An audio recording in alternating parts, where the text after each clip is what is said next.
சுற்றுச்சூழல் தின விழா. மரக்கன்றுகளை கையில் பிடித்தபடி ஆயிரக்கணக்கான பள்ளி மாணவர்கள் விழிப்புணர்வு பேரணி.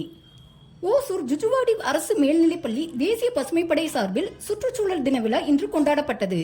பள்ளியின் தலைமை ஆசிரியை ஆர் நர்மதா தேவி தலைமையில் தேசிய பசுமைப்படை ஒருங்கிணைப்பாளர் ஸ்வர்ணா மற்றும் ஆசிரியர்கள் ஒருங்கிணைப்பில் பள்ளி மாணவர்கள் பங்கேற்ற விழிப்புணர்வு பேரணி நடைபெற்றது. இந்த விழிப்புணர்வு பேரணியை மாநகராட்சி திட்டக்குழு தலைவர் அசோகா ரெட்டி மற்றும் மாநகராட்சி கல்விக்குழு தலைவர் ஸ்ரீதர் ஆகியோர் கொடியசைத்து துவக்கி வைத்தனர். இந்த விழிப்புணர்வு பேரணி ஜுஜுவாடி மற்றும் சிப்காட் ஆகிய பகுதிகளில் நடைபெற்றது. இதில் பள்ளியில் படிக்கும் 1800 மாணவ மாணவியர்கள் கைகளில் மரக்கன்றுகள் மற்றும் மஞ்சள் பைகள் ஆகியவற்றையும் விழிப்புணர்வு பதாகைகளை ஏந்தியபடியும் முக்கிய வீதிகள் வழியாக பேரணியாக சென்றனர். இதில் பிளாஸ்டிக் பயன்பாட்டை தவிர்க்க வேண்டும், மஞ்சள் பைகளை பொதுமக்கள் விநியோகிக்க வேண்டும் என்பதை வலியுறுத்தி பொதுமக்களுக்கு மஞ்சள் பைகள் வழங்கப்பட்டன.